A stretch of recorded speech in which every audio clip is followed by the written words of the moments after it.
this. When the biggest mistakes are the chances missed. But time is too fast to be chasing it. Oh, you know there'll be days like this. And I know that it's hard on you. You ain't alone, I'm confused too. Yo. The one, the only, Frasco. What's up, buddy? Good to see you. How are you? Good to see you, my friend. How are you, man? I'm good. I'm just got home from Europe and catching up on my other life, podcasting.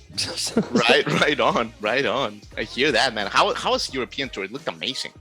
It was great. You know, it's like they got out of COVID a little later than we did. So they're, you know, it was like the shows weren't as big as they used to be, but it was still great. We still had great turnouts. We're selling out shows in Germany and selling out shows in Netherlands. So I can't complain. Yeah, absolutely. Great. I mean, everything you posted, you know, you were in Barcelona with those goblets of good drinks and great food, man. And, you know, so good for you, man. Love it. I love it, man. How's the podcast doing? Oh, man, everything is going great. And, you know, of course, you're also the host of World Saving Podcast. Really great stuff, man, what you're doing there. And you're going to be heading back out on tour with our really, really good friend, Paul McDonald, and some other people later this year, man. So we all gotta have a beer in Nashville when I get back in town. Dude, absolutely. Oh my God. You, me, and Paul, man, that's problematic. You know? Yeah, that sounds scary. Yeah, but I'm down with it. You know, I love it. Tamer than us, but we'll figure it out. I love it, Andy. But man, listen, you know, you're a great musician, and people can tune into your stuff. You have a new single out, but today we're here to talk hoops, my friend. Let's go. Because the NBA season is upon us, my friend. And every time I see you, wherever it is, Andy, in any stage, you know, I feel like Paul McCartney could be playing, and I just want to talk hoops with you, man. I love it. I'm just like, man, don't pay attention to that Paul McCartney solo. What do you think of the Celtics? You know what I mean? So yeah, this is my type of podcast. Let's do it. I love it, bro. So, man, first I gotta tell you, you're a well-known Laker fan. And, yeah. I mean, Jack Nicholson, you know, Denzel Washington, Andy Frasco, Leo DiCaprio. You know what I mean? It's like Laker fans galore, man. So first, I gotta ask you, how did you become a diehard Laker fan, Andy?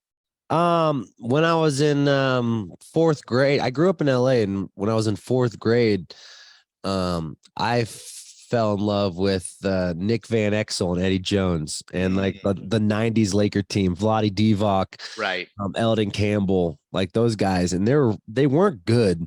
It was right before Shaq came, and then they signed Kobe. But something about the energy of Nick Van Exel and Eddie Jones, and now they're always smiling and having fun, and like everyone, you know. And then there's like at the Staple, well, it was a Forum then, but at the Forum, it was you know, it was just a party. Like they had all the celebrities there, all the fans were really down for the Lakers. And as a fourth grader, you know, it was like, I want to get into this. This sounds awesome. And, you know, it's like, I wasn't really a good basketball player, but I just loved the game, how fast it was and how it takes a team to like really accomplish a goal. And I've always been about it. And so my dad took me to my first Laker game when I was like fourth grade. And I was like, I was glued, and I was hooked ever since.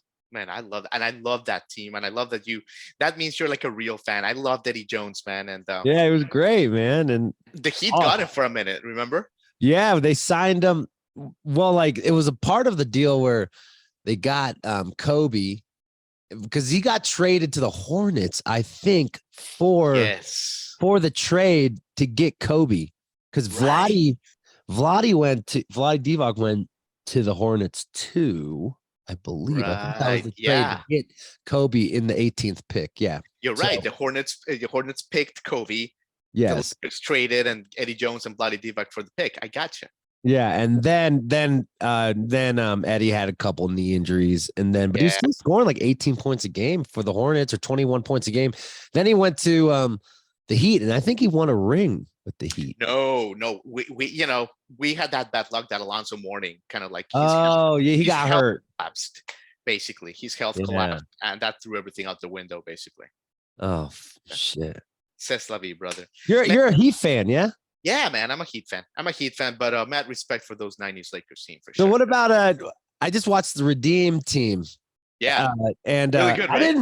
I didn't realize Dwayne Wade got hurt, and it kind of like screwed the trajectory of the team for a couple years. And he wasn't the same ever since that injury. Man, '08 Wade was like, people forget how good he was. He was like unstoppable. Yeah. He was incredible, but then he got hurt.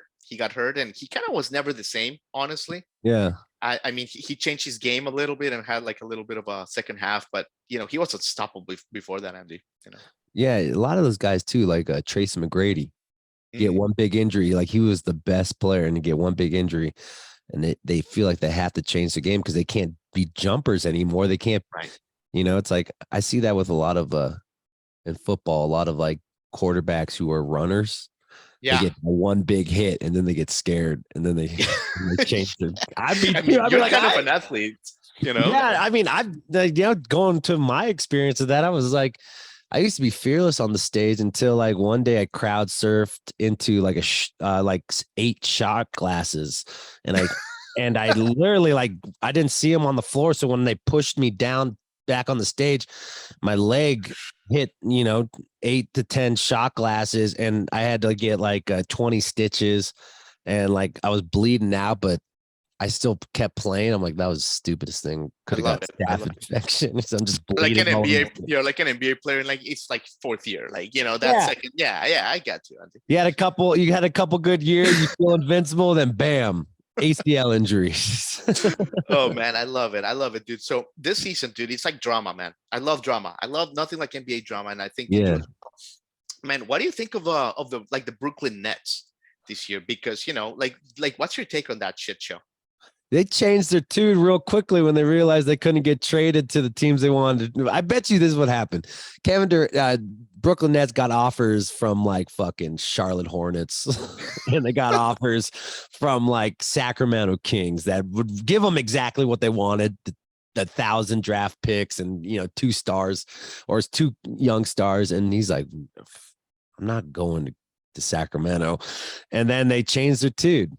And then with the Kyrie thing, a lot of these guys leverage the Lakers to get what they want, because they know that the Lakers can do it in a way, however possible. They're gonna get star power no matter what, even if it's like not paying them as much and then secretly paying them through all the other bullshit, like the side sponsorships that come with living in LA. Sure. And I just think, but they really did change it too. They're all like, screw the coach, screw the owners, and all of a sudden they couldn't get what they wanted. Like, oh yeah, we're gonna work this out, because they're still making $300 million. I mean, Durant's making what, 220? Yeah. And he just signed an extension. That's why this like young athletes, the entitlement is crazy. Like no one commits to anything anymore. That's what's sad about our generation right now. It's like, all right, I committed to 5 years with someone, but the time right when something's going bad, I want out.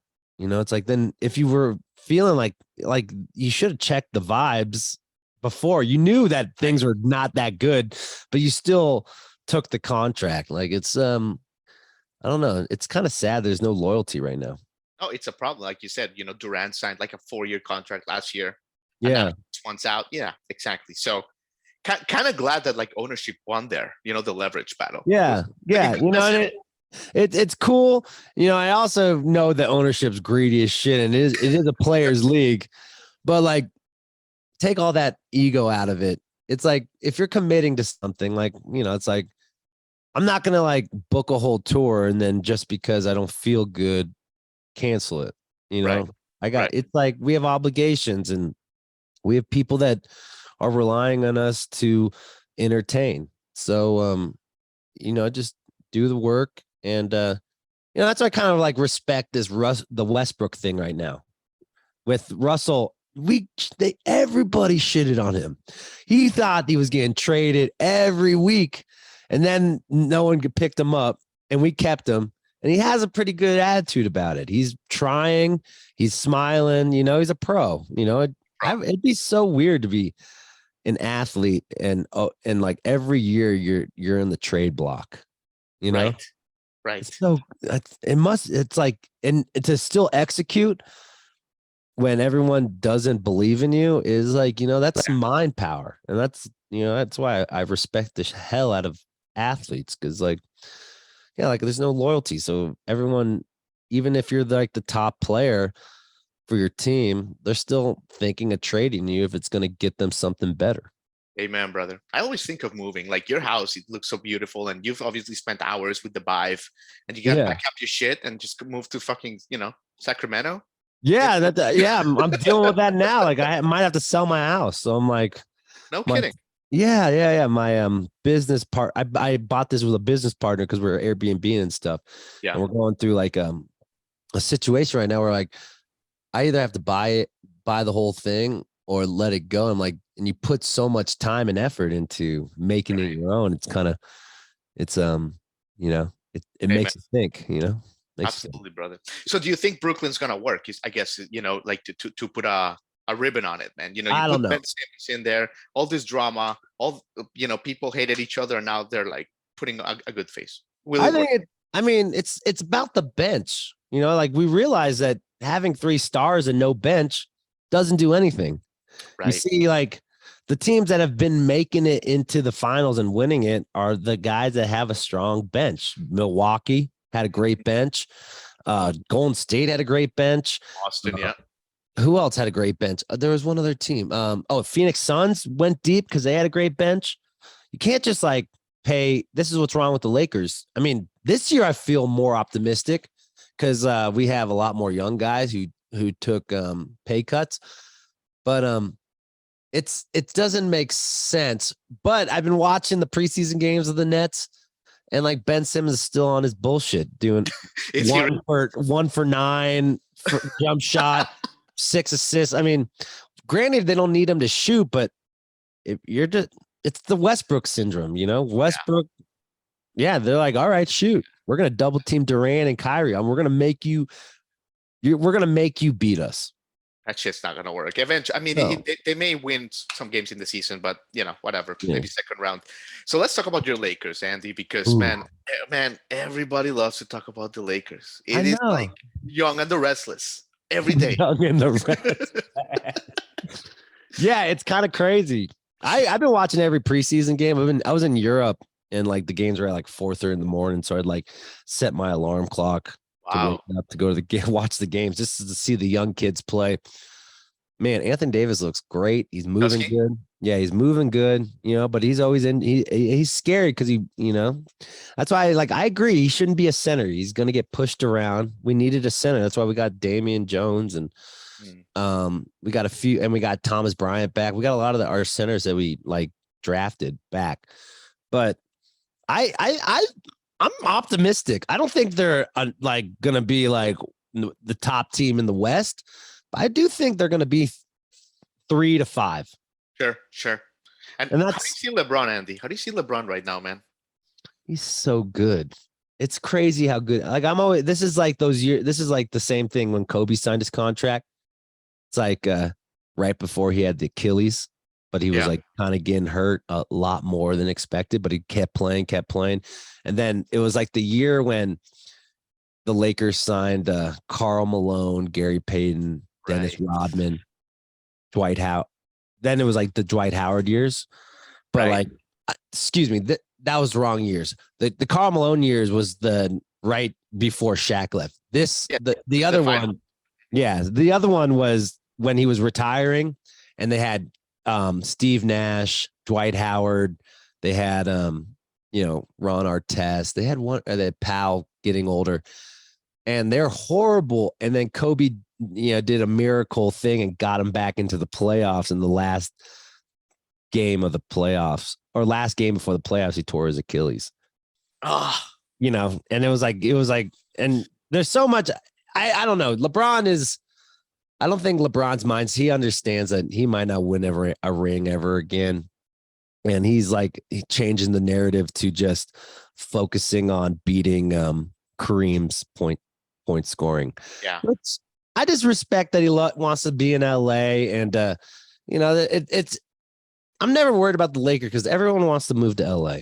So Yeah, the Lakers are the Lakers, man. yeah, and the star power, and we're gonna have shitty years. It's every 10 years we win one. So I just want competition, and I don't want ego. Like last year was too ego driven. Everyone, I want players who are there to play. Yeah. And give us some heart, And I think that's what it's gonna be, man. I think you guys will make a nice run, better than last year for sure. Yeah, we got a no bullshit coach. Darvin Ham is no bullshit. Exactly. And I like that. I like that ownership is kind of like looking ahead, not making stupid decisions. Yeah, not trading the picks just to get like a hurt Miles Turner and a no defense Buddy Hield just to get a couple of shots in. I'm like, exactly. I like it. It's like it's patience, and like they understand that LeBron's 40 and Anthony Davis is injury prone, and like if we if we hedge our bet on trying to get LeBron a ring, that cripples the organization for another 10 years. So it's like we're not going to do that again. I hope. Exactly, bro. Man, I could talk to you hoops for hours. So let's just to the fucking Warriors. Who do you think is going to win? Man, let's talk about the Warriors for a second. Okay. Because you saw Draymond Green clocking Jordan Poole in the face the other day, or trying to. Man, I have a conspiracy theory about that. Okay, go ahead. Clutch. He's a clutch act. He's a clutch. Clutch is LeBron James's agent, Rich Paul's company. I think he's done being the third fiddle and no one appreciating him. And then it's the contract year. So there's 3 dudes on contract that are wanting to get the max: Jordan Poole, Andrew Wiggins, Draymond Green. And everyone knows that Draymond's not getting the money, which is bullshit, because the loyalty, the guy, without Draymond, that team would not win 4 rings. So they're going to give the money to probably Jordan Poole. And Jordan Poole's already a shit talker. And Draymond Green ain't going to put up with that. And he punched the shit out of him. I think they're going to, why wouldn't they not drop them? He's not going to get traded. So like either Jordan Poole, they stick around and Jordan Poole becomes a free agent, which is possible. Or they got to drop Draymond. And that's when he's going to the Lakers. I see I see your plan there. I mean, he would be perfect for the Lakers, honestly. Yes, no, he can't shoot a 3. We still need shooters, but for defending, that Draymond, LeBron, and Anthony Davis in the front court. I mean, come on, that's crazy. I don't know. I think, but I did watch that. Did you watch the press conference with Draymond? I didn't. He looked sad. He shouldn't have done that. But like, okay, what if your homie, your teammate just decked you in the face? How do you fix that? Man, that's what I mean. In a band setting, let's say you guys are starting like a world tour, and like on the 3rd fucking show, some shit like that happens. Can you recover? Can you come back from that? I've had my guitar player choked me out once. He was like, we were in Europe. We were exhausted. I was chipping at him, same thing as Jordan Poole. I was chipping at my guitar player, and he came out there and he jumped from the front seat and grabbed my neck and said, "I will end you."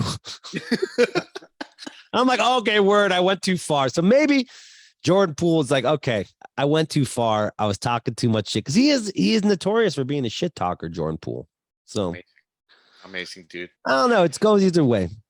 But Let's make some picks, brother. Let's make some picks. All right. Just like, big picture. How do you see this weird season transpiring, man? Maybe finals picks or something. Finals picture. Let's start with the East.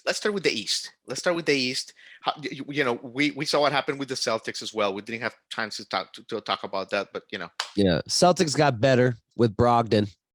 But they can't recover from that shit with the coach. That's too much. No, that guy's all that. He was fucking the head of the company's wives and shit. Yeah, Yeah. That Yeah. is way too toxic, man. Yeah.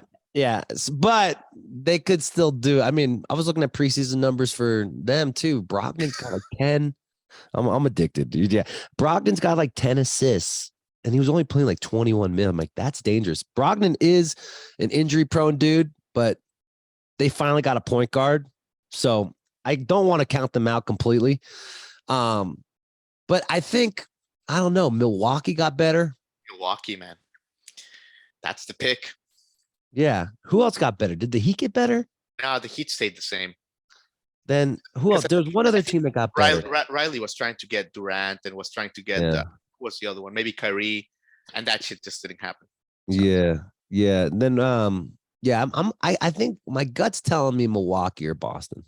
Yeah. I'm picking Milwaukee. I mean, Giannis, he's a beast, and Middleton. Right.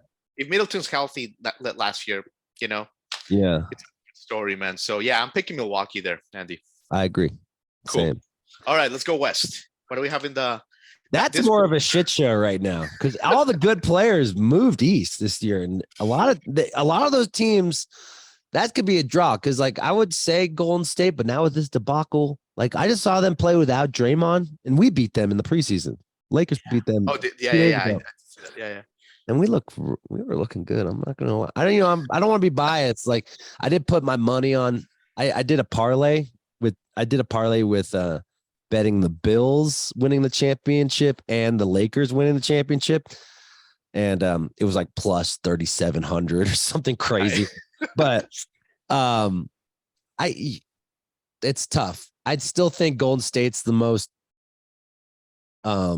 stacked team in the West. Yeah. But there's like some sleepers like Memphis got better. Memphis could do it. But I don't know if there's a healthy LeBron and if there's a healthy Anthony Davis, I just don't know who's going to beat them in 7 games. So I'm going to go Lakers. Because my heart is with it. Normally, when I pick from my heart, it never happens. But I'm going Lakers Bucks. Nice, good pick. Who are you going on the West? I'm going Clippers, man. Oh, Clippers. I think this is the year that it all comes together for them. I'm sorry. I know you would hate that. I know. I always forget about the Clippers because I erase it from my head. But you might be right. This is the year. Kawhi looks huge. He got bigger. He added like 30 more pounds of muscle. Paul George ain't fucking around. I think the dark horse is if John Wall could play. Yeah. And them staying healthy. Just a big if. Big fucking if. Yeah, but I don't know. I'm always about every 3 years is due for an injury. And Paul George already had his injury. Yeah. And John Wall's coming from an injury, so he's gonna. I don't know. You might be right. Actually, it might be the Clippers. We'll see, man. One more question. I'll let you go, Andy. Have you heard about this prospect that's gonna be the number 1 pick next year? The French dude, 7'4" French dude. Yeah, it's insane. Wembanyama or whatever. Yeah. Have you seen his highlights? I've been watching that. Dude. Yeah, He's unbelievable. He's gonna be a game changer. 100%. And I think and everyone, you could tell by how everyone's picking up picks like Utah and San Antonio. There's going to be a lot of flopping for this dude. So there's only going to be like competition for half the league. Like half the league's going to compete. The other half is going to compete to get this dude. It's going to be a shit show after Christmas, right? Oh yeah. It's silly, but I don't know. It depends who's the worst team. I think the worst team's going to be, it's either San Antonio or Utah is going to get this dude. I love it. But he's amazing. He's a 7-foot guy. Normally they're all slinky and like weird. Yeah. This guy can move like nobody. Yeah. He's like an alien. I don't understand him. Yeah. That's crazy. And I just worry about big. It's like the Anthony Davis syndrome. Like he's big and he could dribble, but those dudes who are that tall, ACL injuries. Look at what happened to Chet Holmgren. Yeah, he was just playing a pickup game. 7'1". He's big. He's 7'1". Right. That was like sad, but it could work out in Oklahoma's advantage. It could end up being a blessing. Yeah. What if if that guy is the guy, the new face of NBA? then everyone in the league is going to have to be 7 foot. Yeah. There's not going to be like a 6 foot point guard anymore. It won't exist. Everyone is like, you could tell by how big the wings are. All like the small forwards now have to be fucking 6'7" and 6'8". I'm like, yeah, they're getting like ridiculous, these athletes. yeah, What it's happened pretty to amazing. Muggsy Bogues, you know? Remember Muggsy Bogues? Like, what happened to that Yeah, guy? do you think he could, like, it's like, yeah, Muggsy Bogues, Isaiah Thomas, like those guys aren't making it in this league. Like it's so funny. Like G League, like really talented point guards, but they're all 6 foot and they'll never make the league. But they're really talented. Like Mason, the kid from Kansas, Mason the third, but he's so good, but he's 6 foot. Yeah, it sucks. It's gonna be a tall and lanky league. I love it. 10 years. Yeah. Man, Andy, you'll have to come back for the NBA Finals preview, brother. Every time, bro. You tell me when, I'm in. I'll be your basketball correspondent. We hope to see you on the road, my friend, because you're gonna be rocking. You're gonna be rocking and rolling starting. I'll be at Brooklyn Bowl. Brooklyn Bowl in Nashville, December 19th. Love it, brother. World Saving Podcast, one of the best live spectacles there are on the earth. Andy Frasco, man, what a pleasure, brother. Thank you, bro. Thank you. Have a good one, bud. Later.